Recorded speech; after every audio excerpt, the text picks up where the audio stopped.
Welcome to class, everyone. Grab your seats and let's get right into it. Today, we're unpacking one of the absolute most nail-biting, controversial, and frankly, deeply consequential moments in modern American history. We are talking about the year 2000. This was a presidential election that literally didn't end on election night. It dragged on for weeks, completely testing the limits of the United States Constitution and fundamentally reshaping our political landscape for decades to come. Moving right along to Section 2, the Electoral College System. So here's a massive question for you. What happens when the popular vote and the electoral map completely disagree? Because as we know, in the United States, you win the presidency by securing a majority of electoral college votes, not just by getting the most individual votes nationwide.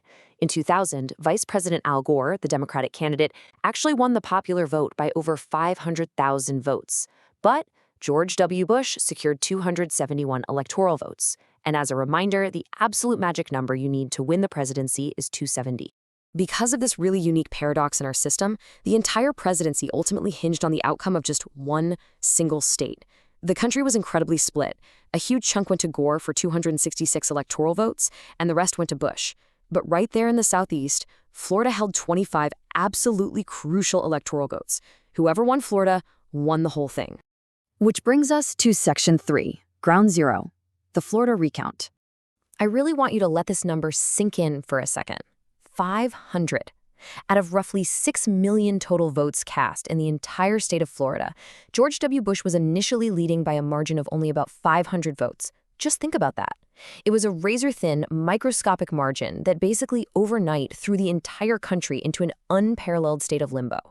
The primary source, newspaper headlines from the days right after the election, completely capture the absolute confusion of the moment.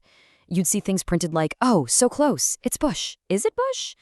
The media literally called the state for Gore, retracted it, then called it for Bush, and then had to retract it again.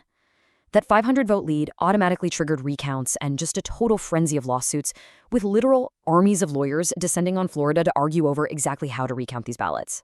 Now we have to talk about the physical mechanics of voting back in 2000. To cast a ballot, voters had to use a stylus to literally punch a hole through a thick paper card. And down in Palm Beach County, they used the infamous butterfly ballot, where candidate names were staggered on opposite sides of the punch holes. Because of this really confusing layout, many voters who fully intended to vote for Al Gore accidentally punched the hole for the Reform Party candidate, Pat Buchanan. That design itself caused immense voter confusion and quickly became a massive centerpiece of the whole legal battle. And the debates soon got even more granular. You've probably heard the term hanging chad. Well, when voters punched those cards, the little square of paper, which is called the chad, didn't always fall completely off. Sometimes it was dimpled, meaning it was visibly pushed with the stylus but not pierced. Sometimes it was pregnant, bulging but attached to all corners. And sometimes it was hanging by a thread. The absolute core of this recount nightmare was that different Florida counties had completely different, very subjective rules for which of these chads actually counted as a valid legal vote. And that systemic chaos leads us straight into Section 4. The Supreme Court intervenes. What we ended up with here was a massive clash of judicial powers. The Florida Supreme Court had ordered a statewide manual recount, but they were ultimately overshadowed by the federal U.S. Supreme Court. The Bush campaign had appealed up to the federal level, arguing that the recount violated the Equal Protection Clause because, exactly like we just talked about, all these different counties were using totally different standards to count the exact same types of votes. This all culminated in the landmark case of Bush v. Gore. The U.S. Supreme Court effectively halted the Florida recount. They ruled that no constitutionally valid recount could possibly be completed by the impending state deadline. So by stopping the recount, the previously certified total, which had Bush leading by just 537 votes, stood as the final result.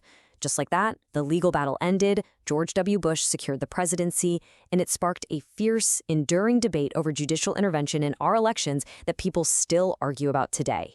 Amidst this absolute chaotic brawl of politicians, media, and pundits, there's a really profound irony to point out. It's the plight of the non-voter. The person who decided not to vote because they thought their voice didn't count basically got trampled by the whole process. In an election that was decided by incredibly tiny margins, literally down to a hanging piece of paper, this whole ordeal actually proved that every single vote really truly does matter. All right, let's zoom out a bit for Section 5, long-term political consequences.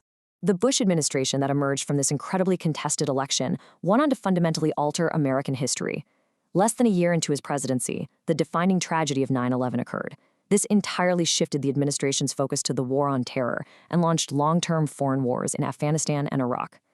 Over on the domestic front, the administration's major pillars included significant tax cuts and a massive push for broad economic deregulation. When looking at those domestic economic shifts, you see a ton of debate. For instance, critics often argue that prioritizing massive tax cuts, while maybe aimed at stimulating the economy, severely weakened the structural integrity of our national budget, basically ignoring the growing deficit. It perfectly highlights the era's ongoing massive debate. How do you balance stimulating the economy right now versus managing the long-term impact on the national debt? And those policies of deregulation eventually culminated in what became a very fragile housing bubble. Down the line, that bubble burst, leading directly to the 2007 to 2009 Great Recession. It was literally the worst economic crisis since the Great Depression, marked by soaring unemployment and, ironically enough, necessitating massive government intervention to go in and save the failing financial system. Which really brings us to the ultimate legacy of this whole era. I want to break down a key vocabulary word for us: polarization. Look at the root here. Polar, meaning opposite ends or extremes. Suffix "-ise", to make or become. Suffixation, the process of. The 2000 election, with its deeply contested recount, followed by years of controversial wars and major economic crises, left the American electorate deeply, deeply divided. People moved farther and farther apart into opposing groups with very different, hardened beliefs. So, I'm going to leave you with this final, provocative thought today. It is the ultimate essay question. Look at the political climate we're in right now. Did the incredibly bitter, hyper-close 2000 election actually create the polarized era we live in today? Or did it simply reveal fractures that were already there, just waiting to break open? Ponder that as you pack up your notes. Class dismissed, and I'll see you all next time for another deep dive into history.